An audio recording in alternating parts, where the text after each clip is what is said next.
On the table are 9 dishes I've completed, from kale salad to pumpkin cinnamon soup.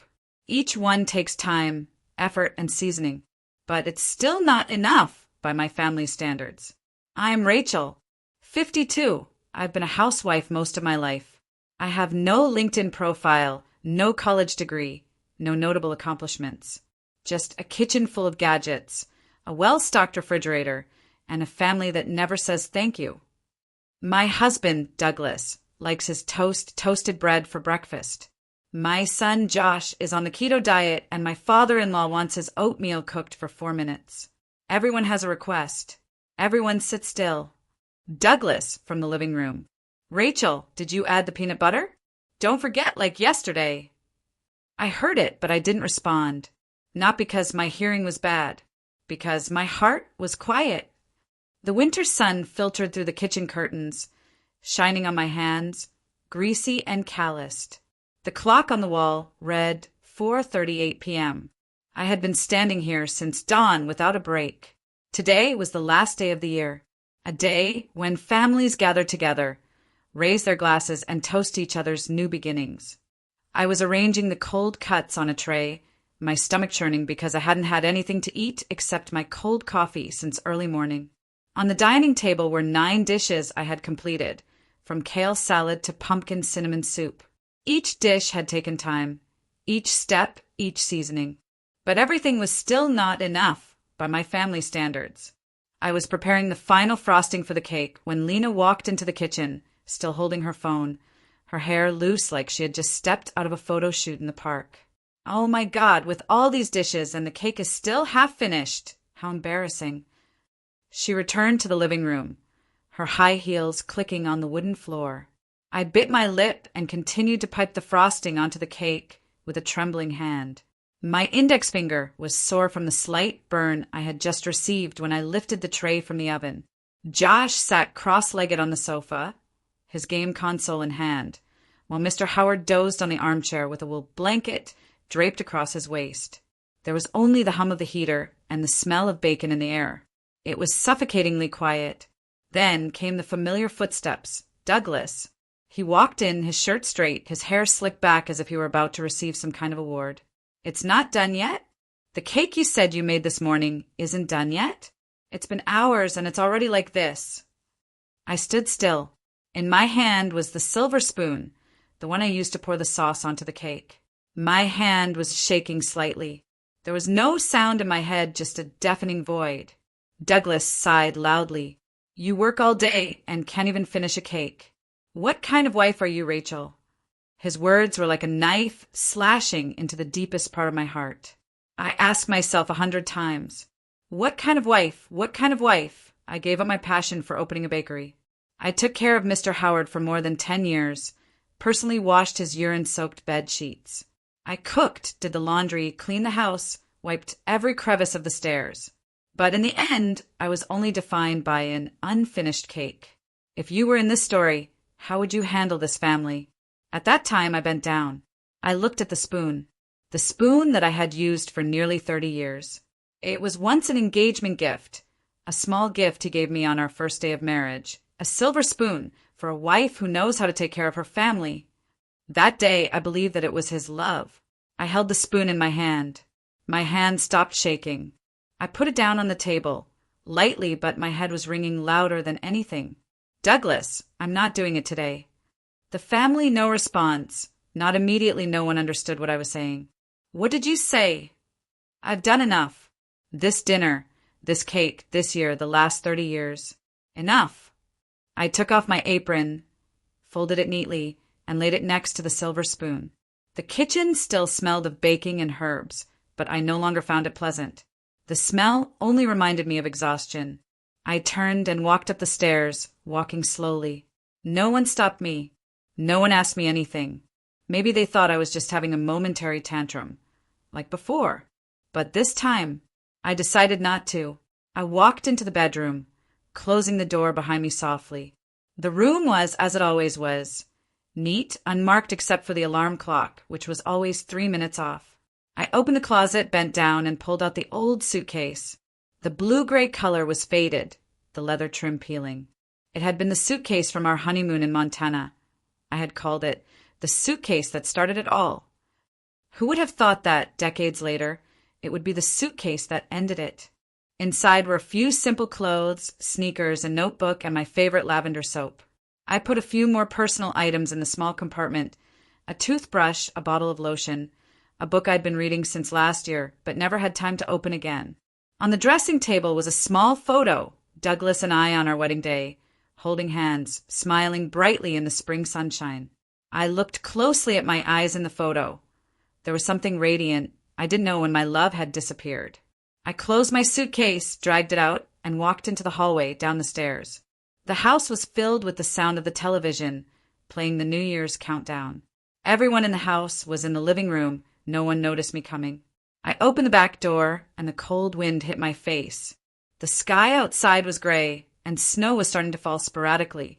I dragged my suitcase over the threshold and stepped outside. "Mom, where are you going?" I turned around. Josh stood in the doorway, his hair disheveled, still holding the soda. His eyes were slightly confused, like he was seeing me as a human for the first time. "Mom, go outside. I need to breathe." He tried to say something to me, but then he just stood there.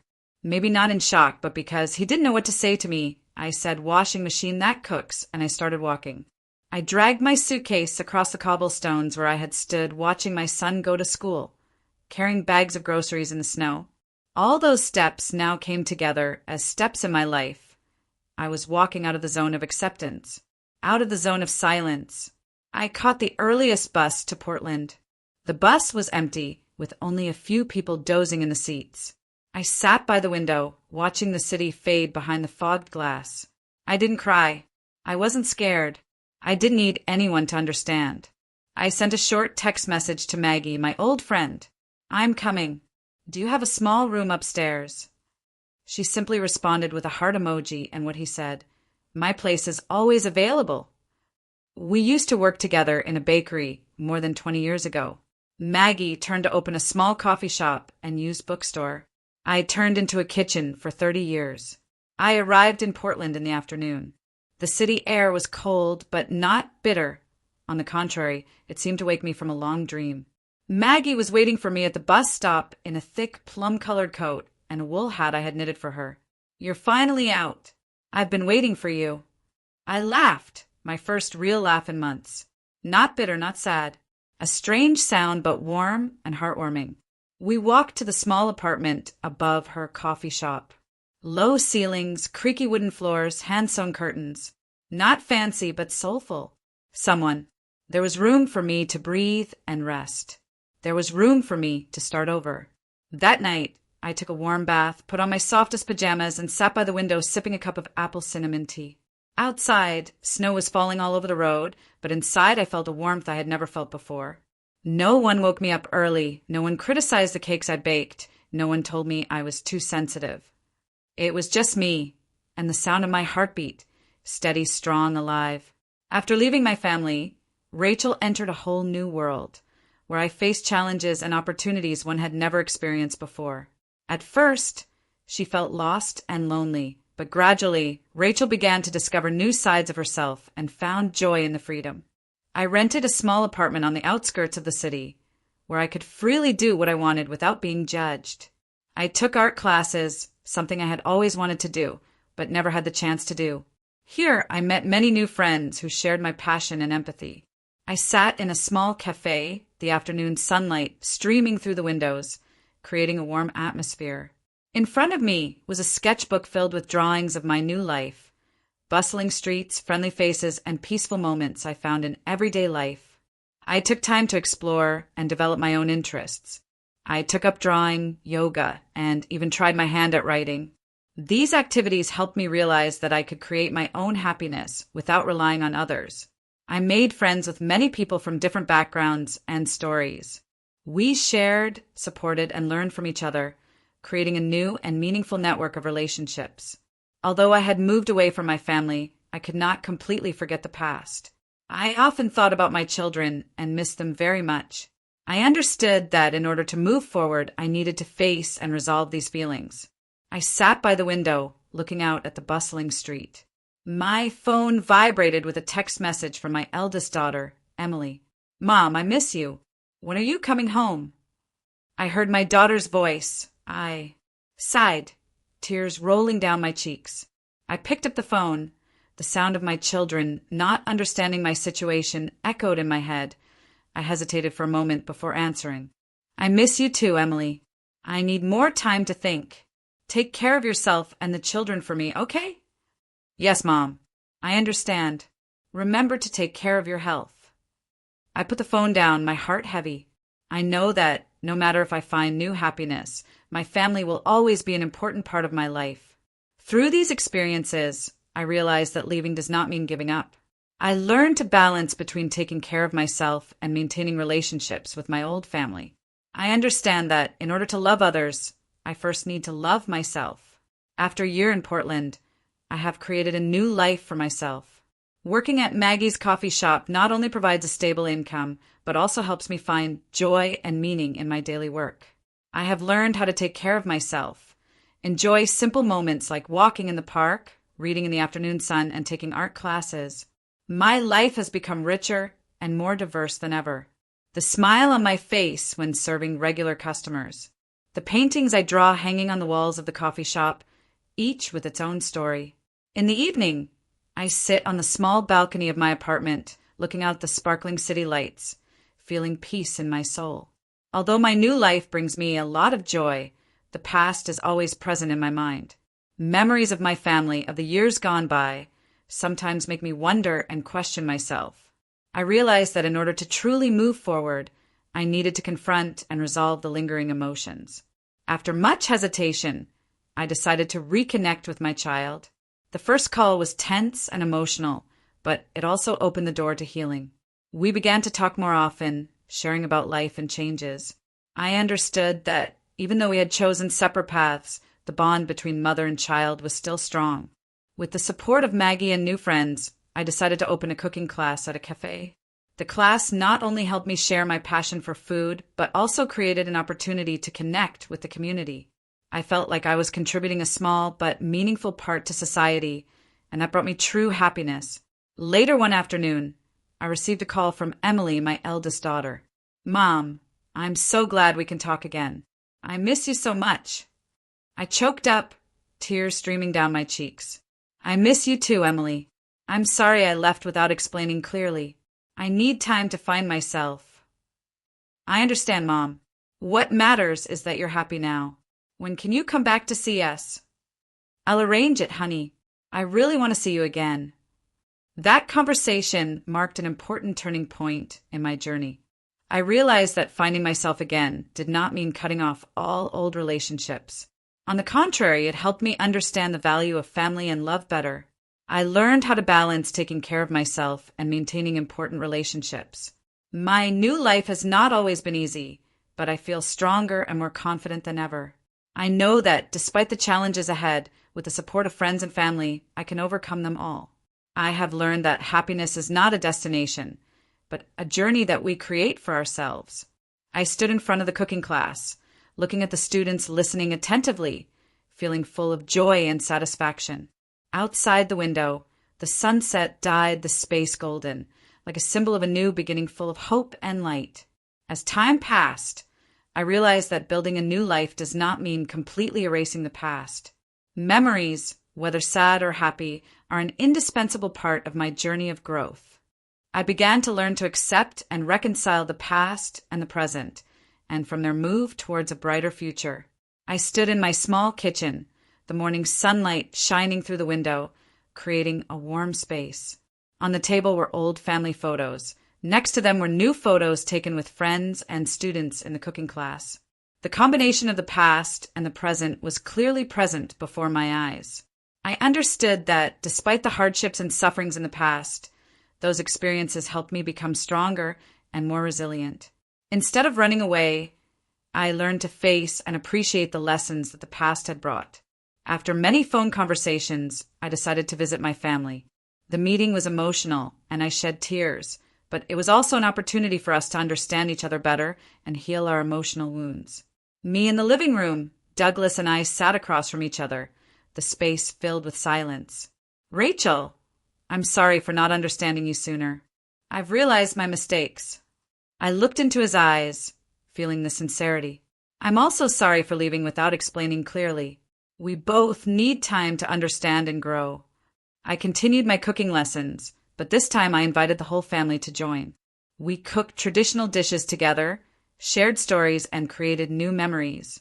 This connection helped us understand and appreciate each other more.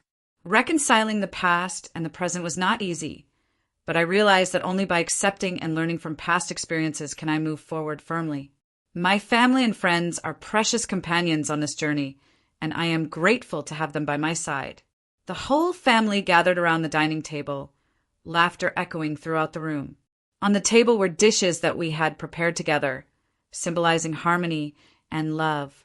The flickering candlelight reflected the happy and hopeful faces. After the events I had experienced, I realized that building a new life does not mean completely cutting off the past. Instead, I learned to harmonize the past and the present, creating a more solid and meaningful future. I stood in front of my small bakery, the morning sunlight shining through the glass door, creating a warm space. Inside, the freshly baked cakes gave off a fragrant aroma. Customers began to visit and chat happily. In the corner of the shop was a small bookshelf with favorite books, creating a relaxing space for everyone. After settling down in Portland, I decided to expand my bakery. Not just a place to sell cakes. I wanted to create a community space where people could come to learn to cook, read books, and share their stories. I organized free cooking classes for children and adults, helping them find joy in cooking and food. Although I have built a new life, I have not forgotten my family. I often contact my children, sharing about life and work. One day, my daughter Emily called and announced that she wanted to visit me and take cooking class at the bakery. I was overjoyed and prepared everything to welcome my daughter. In my bakery, the doorbell rang as Emily walked in. "Mom, you're here." I ran out of the kitchen, hugging my daughter. "Emily, I'm so happy you're here. Welcome to my bakery. Mom hoped she would love it. Mom, I'm so excited to learn to cook with you and meet everyone here." Emily's presence at the bakery not only brought us closer, but also helped her understand my journey better. We cooked together, shared stories, and made memories. Emily also helped me manage the bakery, coming up with new and creative ideas. I realized that accepting and integrating the past and the present helped me live more fully. I no longer ran away from painful memories, but learned to face them and turn them into motivation to move forward. The bakery became a symbol of renewal and hope, where I and everyone together built a warm and loving community. That evening, Emily and I sat outside the bakery, looking at the starry sky. Laughter echoed in the peaceful space. I felt happy and grateful for what I had today, and the new couples in my life, ready for the next chapter of life. Thank you for reading. If you found this content useful, please share your thoughts in the comment section below. Don't forget to like and share to spread the information to your friends. To update the latest articles, please follow our page. All your comments are valuable and help us improve further. Thank you for your support.